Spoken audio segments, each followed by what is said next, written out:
नमस्कार दोस्तों, स्वागत है आप सभी लोगों का। आप सभी को पता है कि आर का जो भी एग्ज़ाम दे रहा है 15 दिनों से भी बहुत ही कम समय रह गया है।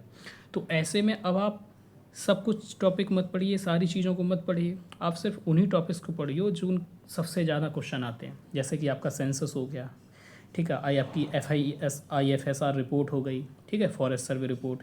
सेंसस आपका यूपी का भी देखना है और इंडिया का भी देखना है, तो ये सारी चीज़ें पढ़ी। इसके अलावा में तो कुछ संगठन वगैरह होते हैं, उनकी हेडक्वार्टर कहाँ है, ये सारी चीज़ें देख लीजिए। कुछ आर्टिकल्स पॉलिटी में देख लीजिए और फिर आप करेंट अफेयर्स, ठीक है। बाकी स्टैटिक में आप ज़्यादा मेहनत करेंगे और उसमें उतने मार्क्स नहीं आएंगे, और यदि इतने समय में, क्योंकि समय ज़्यादा है नहीं, ठीक है ना, आप इन सब टॉपिक्स पे काम कर लेंगे तो ज़्यादा आ जाएंगे, ठीक है ना। जैसे कि करंट है, तो करंट से ऑलमोस्ट 30 क्वेश्चन आते हैं, और आशा करता हूँ आप सभी लोगों ने करंट तैयार कर ली होगी। जो ये क्लास है ये बहुत फास्ट तरीके से होगी, एकदम रिवीजन क्लास है, ठीक है ना। तो बहुत स्पीड में चलूँगा। अगले 7-8 वीडियो में 1-1 घंटे की करीब अवधि होगी, सारी करंट को रिवीजन करेंगे पूरी एनालिसिस के साथ, ठीक है ना। और बहुत फास्ट होगी, तो आप सब तैयार हो जाइए, करंट को तैयार कर लीजिए अच्छे से, ताकि क्वेश्चन छूटे ना, ठीक है। क्योंकि बार बार भैया कुछ बार बार नहीं आते हैं एग्ज़ाम, ठीक है, यही 3 साल में हो पा रहा है एग्ज़ाम, ठीक है। तो फिर अपना शुरुआत करते हैं, और जो पीसीएस वाले हैं वो भी देख लें, क्योंकि काम में तो आने वाला ही है, आगे पीसीएस भी आएगा। सबसे पहली घटना देख लीजिए। देखिए, पहले इनको जो एनालिसिस वाली है इनको देख लेंगे, फिर ये आपकी जो है वन लाइनर है वो देखेंगे, क्योंकि वो करने के बाद ये आसानी से याद हो जाएगी, ठीक है। ठीक है, शुरू करते हैं। देखिए, पहला है कि आपका जो मिजोरम है, गोवा है और लद्दाख है, पूर्ण कार्यात्मक साक्षरता हासिल कर ली है। अब इस बात को समझिए। सबसे पहले ये देखिए कि पूर्ण कार्यात्मक क्षमता का साक्षरता का मतलब क्या होता है। जब भी कोई राज्य है, किसी भी राज्य में अगर 95% से ज़्यादा लोग साक्षर हो गए हैं, लिटरेट हो गए हैं, तो उसे पूर्ण कार्यात्मक साक्षर घोषित कर दिया जाता है, ठीक है ना। इसके घटक क्या होते हैं वो चीज़ बाद में देख लेंगे। सबसे पहले ये आपने समझ लिया कि 95% से ज़्यादा आबादी लिटरेट हो जाए, साक्षर हो जाए, तो पूर्ण कार्यात्मक साक्षर हो जाता है। तो 3 राज्य हो गए, मिजोरम, गोवा और लद्दाख, ठीक है। आपकी NEP पढ़ा होगा 2020 की, ठीक है ना। उसने टारगेट रखा है 2030 तक उसको 100% वयस्क साक्षरता दर हासिल करनी है। इनकी 100% जो एडल्ट है ना, उनकी साक्षरता हासिल करनी है, ये इन्होंने टारगेट रखा है, ठीक है, ओके। और फिर इन्होंने किया क्या है, कई प्रोग्राम शुरू किए इसी को ध्यान में रखते हुए। 2022 में एक उल्लास प्रोग्राम शुरू किया था, उल्लास, जिसका मतलब है understanding life long learning for all in society, नव भारत साक्षर कार्यक्रम, ठीक है। इसका मतलब कि जो 15 वर्ष से अधिक की आयु है उन सभी को बुनियादी पढ़ना लिखना और अंग्रेजी सिखाने को तैयार किया जाएगा, ठीक है ना। ये सारी चीज़ें सिखाई जाएंगी उनको। तो ये आपने देख लिया, ठीक है, ओके। आगे चलते हैं, आगे देखते हैं। जैसे कि आपको देखा है कि आपने ये सारे राज्य हैं ना, तो आपके साक्षर घोषित कर दिए गए ये सारे, ठीक है। कैसे क्या किया गया ये मैंने आपको बताई दी कि 95% से ज़्यादा हो, ठीक है ना। और कार्यात्मक साक्षरता का मतलब क्या है ये भी देख लीजिए। जब सरकार ने साक्षरता को परिभाषित किया तो उसका मतलब केवल पढ़ने लिखने से नहीं होता, उसका मतलब होता है कौशल, जीवन का कौशल होना और संख्याओं का ज्ञान होगा, ठीक है ना। उसको कहते हैं कार्यात्मक साक्षरता, ठीक है। और जो ये प्रोग्राम है उसके घटक क्या हैं, जैसा कि आधारभूत साक्षरता होनी चाहिए, संख्या का ज्ञान होना चाहिए, मौलिक जीवन कौशल होना चाहिए, बुनियादी शिक्षा होनी चाहिए, व्यावसायिक कौशल होना चाहिए और निरंतर शिक्षा होनी चाहिए, ठीक है।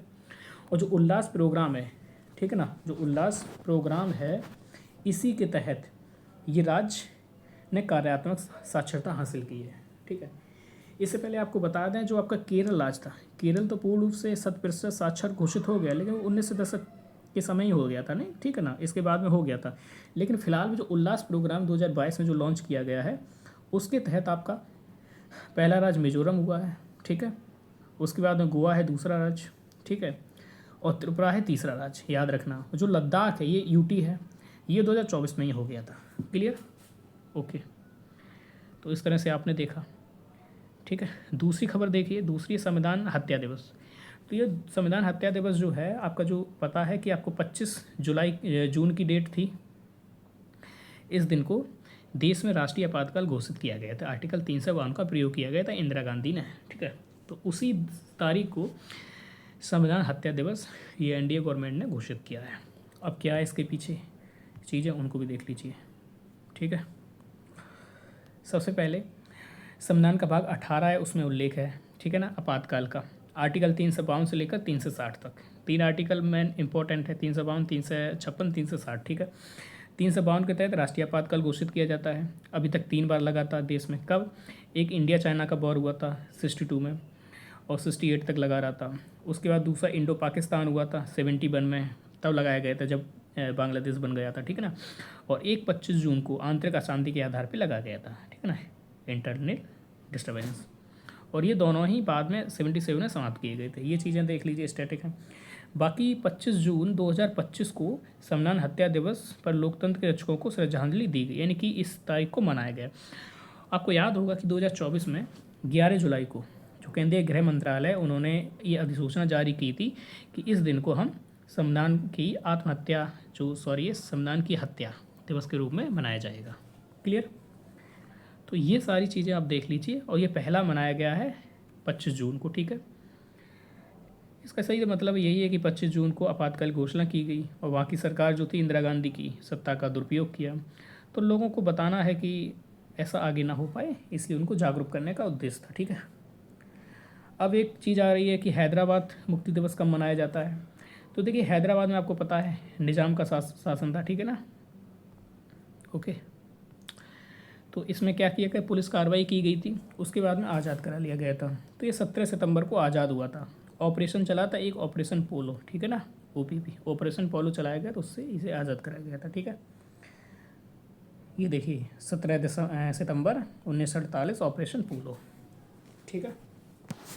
देखिए मैं थोड़ा फास्ट इसलिए हूँ, वैसे एनालिसिस बहुत देर तक कर सकता हूँ, लेकिन समय नहीं है अभी, ठीक है ना, सारा रिवीजन करना है। इसलिए देश का सबसे बड़ा ऑटोमोबाइल गति शक्ति मल्टी मॉडल कार्गो कहाँ पे स्थापित किया गया।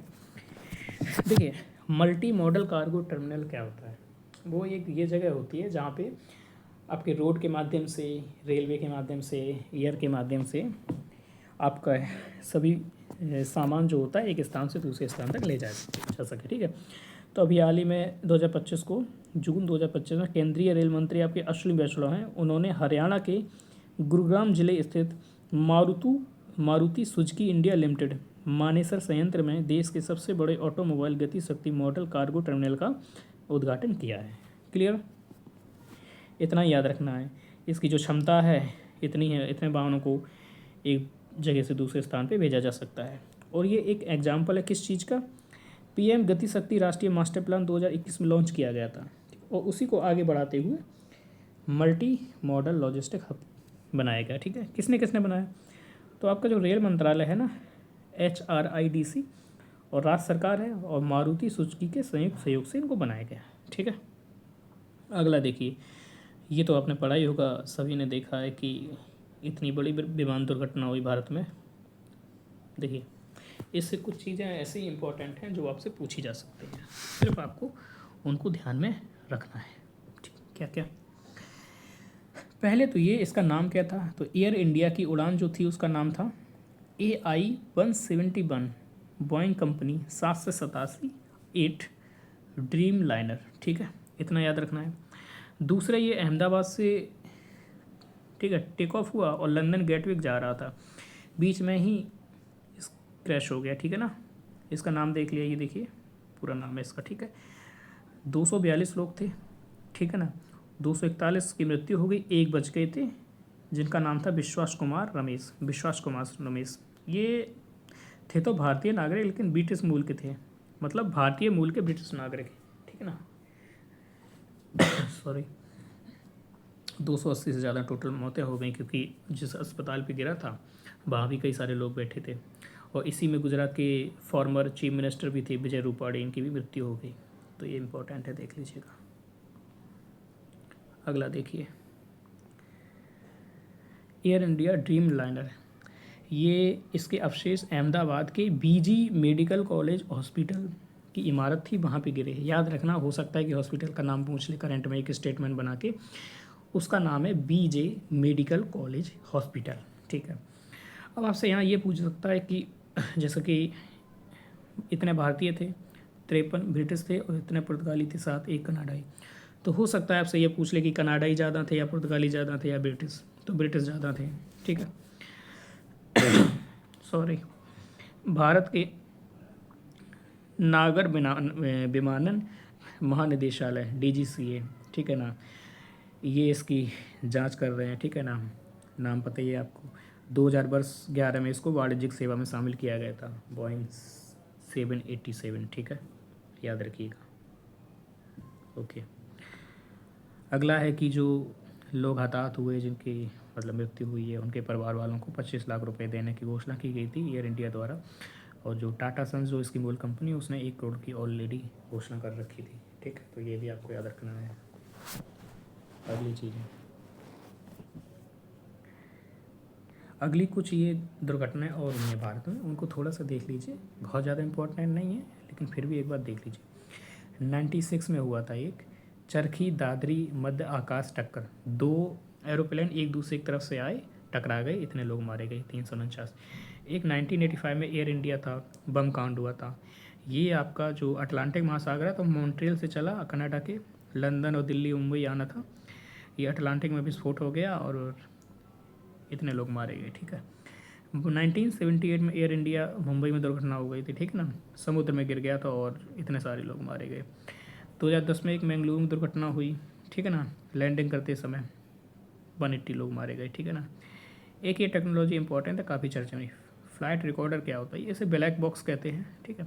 इसका रंग नारंगी होता है, पूछा जा सकता है, लेकिन ब्लैक बॉक्स क्यों कहते हैं?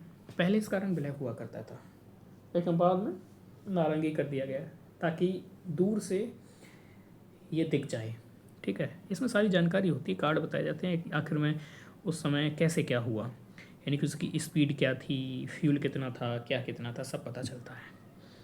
इवन ये इतना इसकी सिक्योरिटी टाइट होती है कि 1000 डिग्री सेंटीग्रेड से अधिक ताप के झेल सकता है, ठीक है ना, और इतनी टक्कर सह सकता है। बस इतना ही ध्यान रखना है, इतना पूछा जा सकता है आपसे, ठीक है। अगला देखिए, केंद्र सरकार ने जातीय जनगणना की अनुमति दे दी है। फाइनली जिस पे इतना ज़्यादा विवाद हो रहा था, हो हल्ला हो रहा था, उसकी अनुमति दे दी गई। लेकिन आपको याद रखना, जैसे कि पहली जो जनसंख्या सेंसस कब हुआ, तो आपका पता है कि 1871, ठीक है, एक मेयो के काल में हुआ। फिर आपका जो 81 से, ये 72 आई थिंक था, देख लेना, ये 71 था या 2 था। और यहाँ से रिपन के समय से प्रॉपर होने लगी 10 वर्ष में, ठीक है। तो आज़ादी के बाद तो जातीय जनगणना हुई नहीं, उससे पहले हुआ करती थी।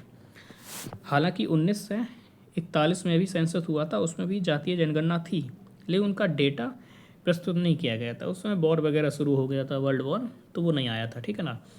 तो जो भी सेंसस है, जो डेटा है, वो इतने ही तक का है। अब आ जाइए, अभी कहा जा रहा था कि आगामी जो जनगणना होगी, सेंसस होगा 2027 को, उसमें जातियों की भी गणना की जाए, और इसको फाइनली मान लिया गया। इसलिए कहा गया कि ताकि इसकी डिमांड इसलिए है ताकि जो भी हम पॉलिसी बनाए तो डेटा तो होना चाहिए ना, कितने लोग कहाँ कैसे हैं। ये यूनियन लिस्ट का सब्जेक्ट है, संघ सूची का, और आर्टिकल 246 में 7वीं अनुसूची में, ठीक है ना। अनुसूची ये नहीं याद रखना है। और जनगणना अधिनियम कब का? 1948 का। नियम 1990 के हैं, ठीक है। जनसंख्या जो है, जनगणना वर्ष 2027 के दौरान की जाएगी, इसको अधिसूचित कर दिया है। 2 चरणों में होगी ये। कब? देखो, जो हिमालयी राज्य हैं जैसे कि जम्मू कश्मीर, लद्दाख, हिमाचल प्रदेश, उत्तराखंड जैसे, यहाँ पे 1 अक्टूबर 2026 से शुरू हो जाएगा, ठीक है, 1 अक्टूबर 2026 से। और बाकी पूरे देश में ये 1 मार्च 2027 से शुरू होगा, ठीक। अगला देख लीजिए, जो चिनाव है, चिनाव रेल पुल विश्व का सर्वाधिक ऊंचा रेलवे आर्च ब्रिज बन गया, ठीक है। आपको पता है कि जम्मू कश्मीर एक अपना यूटी है, वहाँ का एक रियासी ज़िला है, वहीं पे चिनाव नदी है, उसी पर ये पुल बनाया गया है। तो जम्मू कश्मीर में एक चिनाव नदी है, वहाँ पे बनाया गया है, ठीक है, रियासी ज़िले में। विश्व का सबसे ऊंचा आर्च ब्रिज है। ऊंचाई कितनी है? 359 मीटर नदी के तल से, और लगभग लंबाई है 13 से 15 मीटर। कहाँ से कहाँ तक जोड़ता है? उधमपुर, श्रीनगर और बारामूला लिंक को जोड़ता है। क्लियर है?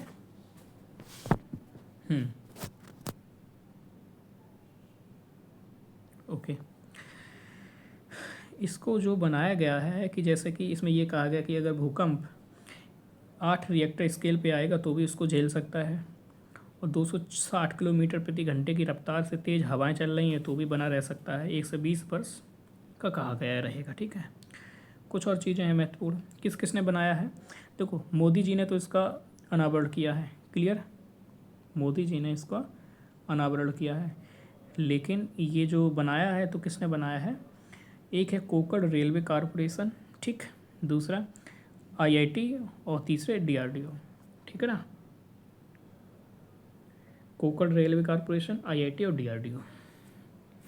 इसमें स्ट्रक्चर स्टील का उपयोग किया गया है इस पुल में। इसका मतलब ये है कि 10 से लेकर के 40 डिग्री सेंटीग्रेड के टेम्परेचर को सह सकता है। एक जो इसमें सॉफ्टवेयर का प्रयोग किया गया उसका नाम है टेक्ला, टेक्ला, ठीक है। खर्चा कितनी आई, लागत 14 से 86 करोड़ की खर्चा आया। और ये सब इम्पोर्टेंट नहीं है, ठीक है ना। ये चिनाव नदी पे बना है, एफिल टावर से भी 35 मीटर ऊंचा है, ठीक है। और ये 2003 में उस समय एनडीए की गवर्नमेंट थी, तो अटल बिहारी वाजपेयी की इसकी आधारशिला रखी थी, मंजूरी दी थी, ठीक है। मोदी जी ने इसका उद्घाटन कर दिया, क्लियर, ओके। देखिए आप अगर जीएस तो पढ़ते ही होंगे, तो आप शाम को आ सकते हैं, शाम को डेली जीएस को डिस्कस होता है, आपको टॉपिक बताया जाता है, उसको डिस्कस करते हैं, फिर आंसर राइटिंग भी करते हैं, ठीक है। तो आप जुड़िए और लाभ लीजिए। वहाँ की टेलीग्राम चैनल है जर्नी टू IAS-PCS, उसको ज्वाइन कर लीजिए। अच्छा, ये कुछ और फैक्ट हैं। विश्व के सर्वाधिक ऊंचाई पे रेलवे ब्रिज कौन है, एक है दादू है, दादू से याद रख लो, दादू, दादू है रेलवे ब्रिज है चुआनजांग, ठीक है ना, चीन में है, 380 मीटर लंबा है, ठीक। अगला आप देख सकते हैं नाजी है रेलवे ब्रिज, नाजी है, ये भी चीन में है, 3 से 10 मीटर ऊंचा। एक है जियांग जीहे रेलवे ब्रिज, ये भी चीन में है। और एक है बेईपान जियांग रेलवे किंग लॉन्ग, चीन में। आपको एक बात का आश्चर्य हो रहा है, ताज्जुब भी हो रहा होगा कि जितने भी ये इतने ऊंचाई पर हैं सारे चीन ने बना रखे हैं, तो वो टेक्नोलॉजी में काफ़ी एडवांस है, बहुत एडवांस है, ठीक है। हम तो पड़े रहते हैं कुछ और ही मुद्दों में।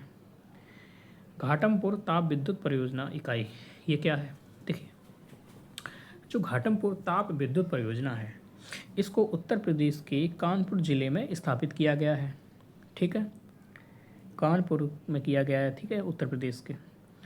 किस किसने किया है, तो NLC इंडिया लिमिटेड और उत्तर प्रदेश की राज्य सरकार का जो UPRVUNL जो उपक्रम है, उन लोगों ने मिलकर किया है। याद क्या रखना है, याद ये रखना है कि केंद्र सरकार की जो आर्थिक मामलों की समिति होती है, उसने 2016 में इसको मंजूरी दी थी, cabinet committee on economic affairs, ठीक है ना। इसे नईवेली उत्तर प्रदेश पावर लिमिटेड नामक संयुक्त उद्यम कंपनी संचालित कर रही है, ठीक है ना। कंपनी कौन संचालित कर रही है, नईवेली, ठीक है। इसमें NLC की जो ओनरशिप है 51% है और UPRVUNL की है 49%। मतलब ये है कि जो NLC है ये इसकी ऑनर है, क्योंकि मैनेजमेंट का अधिकार उसी का होता है जिसके पास 51% शेयर होते हैं, ठीक है, ओके। अगला देखिए, 75% बिजली उत्तर प्रदेश को मिलेगी और जो शेष 25% वो आसाम राज्य को दी जाएगी, ठीक है। अगला है प्रतिवर्ष लगभग 14,000 मिलियन यूनिट बिजली उत्पन्न की जाएगी, ठीक है, ओके। तो आई होप आपको पसंद आ रही होगी, क्लास पसंद आ जाए तो लाइक कर दीजिए, ठीक है, और कमेंट करके भी बताइए कैसा लग रहा है, तो बाकी तैयारी में लगे रहिए, ठीक है।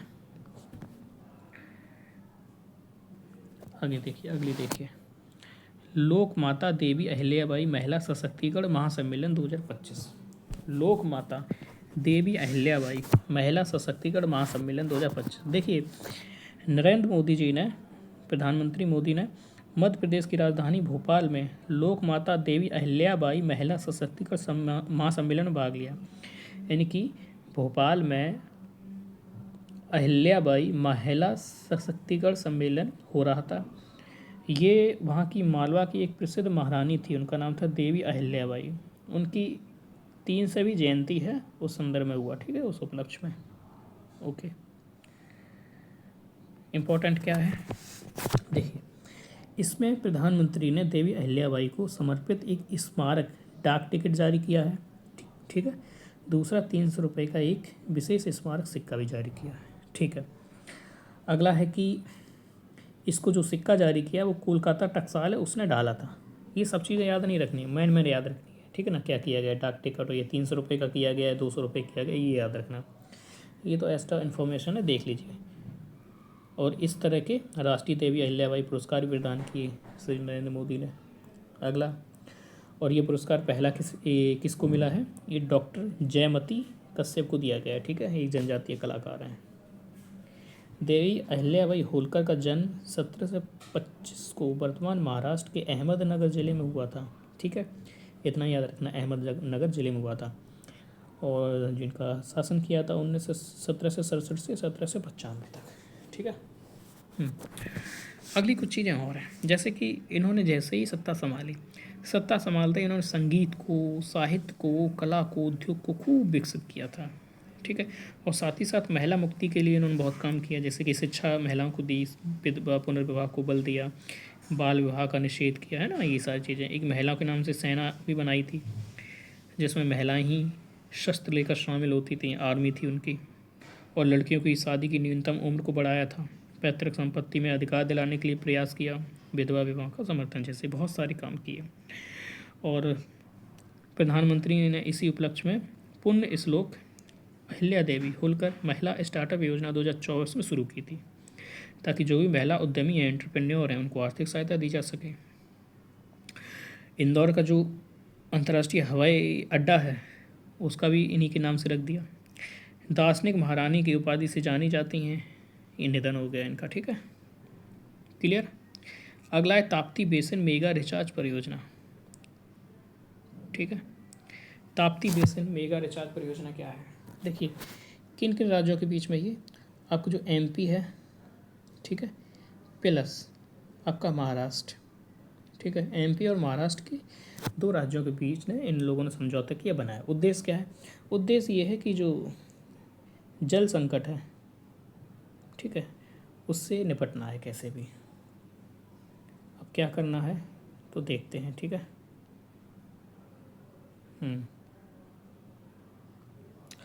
देखिए, इसको मध्य प्रदेश और महाराष्ट्र ने शुरू किया है।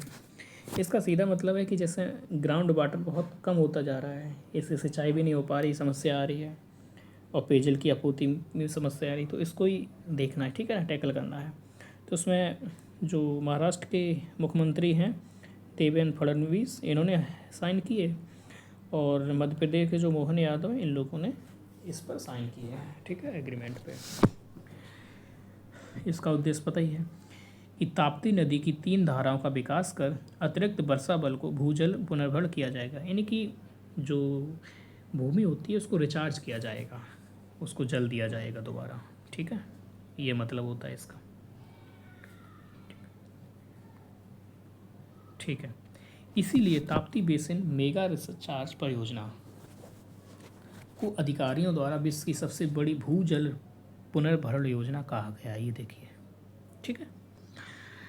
और ये थोड़ा इसको कोष्टक में इसलिए कर दिया ताकि ज़्यादा इंपॉर्टेंट नहीं था, लेकिन एक बार पढ़ लीजिए। जैसे इस परियोजना से मध्य प्रदेश के बुरहानपुर एवं खांडवा जिलों की बुरहानपुर, नेपानगर, खकनार एवं खालवा तहसीलें लाभान्वित होती हैं। महाराष्ट्र के अकोला, बुलडाड़ा, अमरावती आदि जिले लाभान्वित होंगे। अब यहाँ पे एमपी को देखो इतना पानी मिलेगा और महाराष्ट्र को इतना, यानी कि महाराष्ट्र को एमपी की तुलना में ज़्यादा पानी मिलेगा, ठीक है। महाराष्ट्र को ज़्यादा मिलेगा, एमपी को कम मिलेगा, इतना याद रखना। लागत जो आ रही है, लागत आ रही है 90% भारत सरकार देगी, और जो 10% है वो एमपी और महाराष्ट्र की गवर्नमेंट उठाएंगी, ठीक है। इसके अलावा और भी प्रोजेक्ट चले हैं, मेंस के लिए भी इम्पोर्टेंट है। कैन बेतवा लिंक परियोजना आपका एमपी और यूपी के बीच में चला है, जो नदी जोड़ो, पहली बड़ी नदी जोड़ो परियोजना है, जिसे राष्ट्रीय परियोजना का दर्जा मिला, ठीक है ना। Can Betwa link project MP और उत्तर प्रदेश का। पार्वती काली सिंध चंबल लिंक परियोजना एमपी एवं राजस्थान के बीच में है। अब ये देखिए, ताप्ती मध्य भारत की एक प्रमुख पश्चिमी वाहिनी नदी है, ठीक है ना। नर्मदा के बाद ताप्ती भारत की दूसरी सबसे लंबी पश्चिम की ओर बहने वाली नदी है, खंबात की खाड़ी में गिरती है अरब सागर में। इसकी सहायक नदियाँ पूर्णा, गिरना, पंजरा, अनेर इत्यादि, ठीक, ओके। अगला एक और ये दुखद घटना ही है, ठीक है। पहलगाँव, तो पहलगाँव से संबंधित कुछ चीज़ें इंपॉर्टेंट है, पढ़ा तो आपने सभी होगा ही, तो जो भी इंपॉर्टेंट चीज़ें हैं उनको देख लेते हैं। पहला तो ये है कि जो ये आतंकवादी हमला हुआ 22 अप्रैल 2025 को हुआ, जम्मू कश्मीर का एक बहुत ही प्रसिद्ध एक खूबसूरत पर्यटक स्थल है, उसका नाम है पहलगाम। ठीक है, वहाँ पे आतंकवादी हमला हुआ, आतंकवादी एंट्री की और कई सारे लोगों को मार दिया धर्म पूछ के। 6 और 7 तारीख को रात्रि को हमने ऑपरेशन सिंदूर चलाया इसके रिटेलिएट में। ठीक है ना, 2016 में अपने सर्जिकल स्ट्राइक चलाया, 19 में बालाकोट हवाई हमला दिया। ठीक है ना, अब इसका मतलब ये है कि अब हम सीधा प्रहार करेंगे अगर हमारे हितों पे कोई वार करेगा, हम हिचकिचाएंगे नहीं। ठीक है ना, ये एक असर्टिव पॉलिसी है इंडिया की,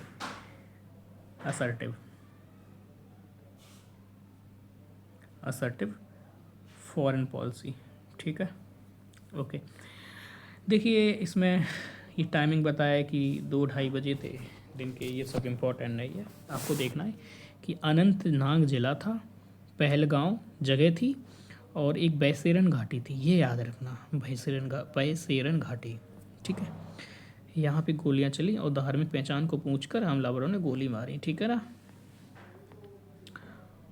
ठीक है, वीडियो को लाइक कर दीजिए। ओके, अगला क्या, 26 लोगों की मृत्यु हो गई इसमें, जिसमें 25 भारतीय थे, एक नेपाली था। ठीक है, और इसकी जिम्मेदारी TRF ने ली है, द रेजिस्टेंस फ्रंट ने ली है, जिसे पाकिस्तान के लश्कर तैयबा का मुखौटा माना जाता है।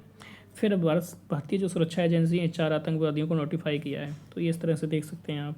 ठीक है, कौन कौन है, अली भाई उर्फ ताल्हा पाकिस्तानी है, आसिफ फौजी पाकिस्तानी है, आदिल हुसैन ठोकर आनंद गांव का है, एहसान पुलवामा निवासी है। ठीक है, ठीक है। अगला है फिर हमारी कैबिनेट कमेटी ऑन सिक्योरिटी, जो है सुरक्षा मामलों की कैबिनेट कमेटी है, इसकी बैठक होती है। और हमने क्या क्या किया, पहला 1960 की सिंधु जल संधि है उसको स्थगित कर दिया। दूसरा हमारा अटारी वाघा जो सीमा बॉर्डर है उसको बंद कर दिया पोस्ट। ठीक है, सार्क वीज़ा छूट योजना थी जिससे पाकिस्तानी नागरिक भारत में यात्रा कर देते, उसको बैन कर दिया। ठीक है ना, फिर खूब बैठक हुई, तीनों सेनाओं के साथ बैठक हुई और निर्णय लिया गया, फिर ऑपरेशन सिंदूर यही चलाया गया, इन्हीं का निर्णय का। ठीक है, परिणाम ये हुआ। अब ऑपरेशन सिंदूर में क्या था, ये 6-7 तारीख की रात को चलाया गया ऑपरेशन सिंदूर, याद रखना। इसमें क्या था, 9 लक्ष्य को टारगेट किया गया और एक साथ प्रहार किया गया। 5 टारगेट थे वो POK में थे और 4 टारगेट थे पाकिस्तान के अंदर जाकर, जो पंजाब प्रांत है वहाँ थे, जैसे बहावलपुर हुआ, मुरीदके हुआ, साकरगढ़ हुआ, सियालकोट हुआ। ये स्थान तस्कर लाइवा जैसे मोहम्मद और हिजबुल मुजाहिदीन जैसे संगठनों के प्रशिक्षण केंद्र थे, यानी कि यहाँ पे फैक्ट्रियाँ थी जहाँ पे आतंकवादी बनाए जाते थे, मैन्युफैक्चर किए जाते हैं। ठीक है, भारत सरकार के अनुसार ऑपरेशन सिंदूर के तहत 100 से अधिक आतंकवादियों को मार गिराया गया, ये डेटा है गवर्नमेंट ऑफ इंडिया का। इसमें जो भी गिराए गए उनमें लश्कर तैयबा का कमांडर खालिद उर्फ अबू आक्सा भी शामिल था। ठीक है, इसको मार दिया गया, सीधा जन्नत भेज दिया गया इसको। ठीक है, आगे देखिए, जो इसका अन्य प्रशिक्षक था मुदस्सिर खाड़ियन खास, इसको ही मारा गया। मोहम्मद हसन खान, इसको ही मारा गया। ठीक है, इसके अलावा और भी क्या हुआ, जो इन्फॉर्मेशन गवर्नमेंट ऑफ इंडिया ने दी है उसने कहा कि 99 में जो IC-814 ये विमान का अपहरण किया गया, जिसको नेपाल से किया गया था और फिर उसको अफ़गानिस्तान में उतारा गया था। ठीक, कांधार में, तो यही वही मामला है। 2019 के पुलवामा हमले में साजिशकर्ताओं में जो यूसुफ अजहर, अब्दुल मलिक रऊफ़ और मुदासिर अहमद थे, ये भी मारे गए 7 लोग। पाकिस्तान ने क्या किया, जब हमने ऑपरेशन सिंदूर चलाया तो पाकिस्तान ने इसके रिटेलिएशन में अपने यहाँ पे ऑपरेशन चलाया भारत के विरुद्ध में। इनकी भारत पे कई सारे अटैक किए ना, जैसलमेर, बाड़मेर, इन सब जिलों पर किया था। उसमें तो हमारा S-400 आकाश मिसाइल, इन सब ने बहुत अच्छी भूमिका निभाई, जो हमको बचाया।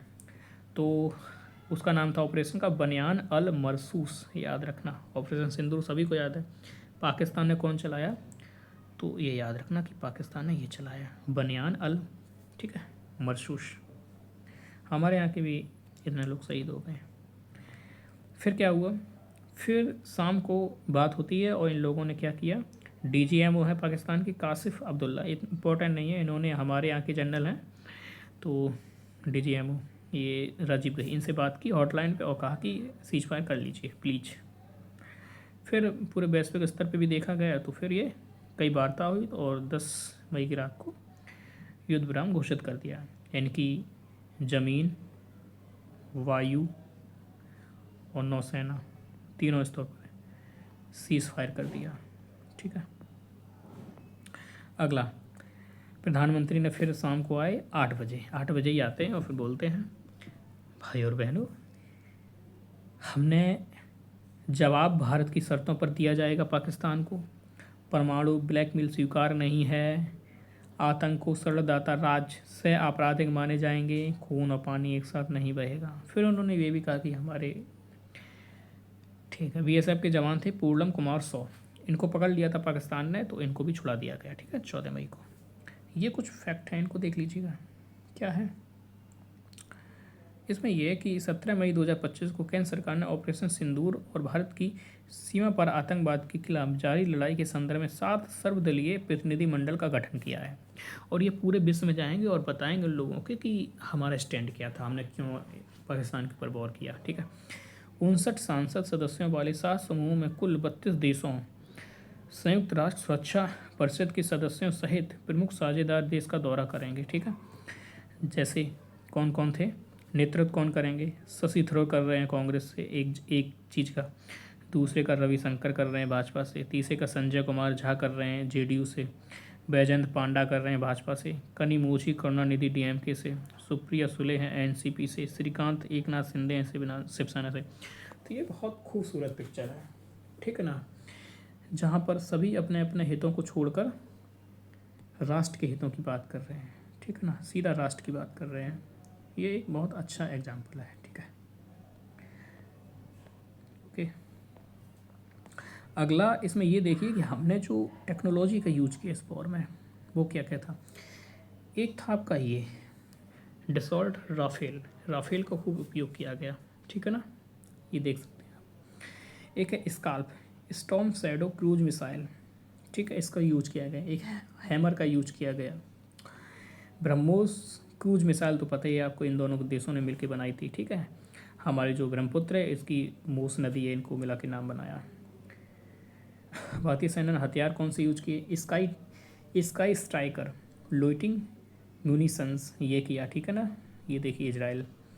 IAI हेरोप loitering. ठीक है ना, ये चीज़। अब जो दो मेन चीज़ें थी उनको देखिए। S-400 ट्रायम्फ जो कि रूस से लिया गया था, और Akash surface to air missile defence system ये हमारा खुद का है। ठीक है, तो आई होप आपको क्लास पसंद आई होगी। पसंद आए तो लाइक करिए, सब्सक्राइब करिए, और अगली क्लास जल्दी ही आएगी। ठीक है, डेली क्लास आएगी और 7 से 8 दिनों में सारी रिवीजन कर लेंगे जितनी भी करंट अफेयर्स है। ठीक है ना, और करीब 25+ क्वेश्चन आपके आएंगे यहाँ से। ठीक है, ये आई दृष्टि है, ये तो आपने देखा ही है। ठीक है ना, और बहुत इंपॉर्टेंट होती है ये, तो पीसेस वाले भी देखें, और आरू के लिए तो है ही। ठीक है, बाकी आप लोगों को अभी एक आंसर राइटिंग वाला प्रोग्राम शुरू कर रहे हैं। ठीक है ना, तो आप डेली आंसर राइटिंग करिए। ठीक है, बाकी जो भी चीज़ें होंगी शुरू करेंगे। ठीक है, सारी चीज़ें फ़िलहाल में आप लाइक करिए, सब्सक्राइब करिए। ठीक है ना, मिलते हैं अगली क्लास में।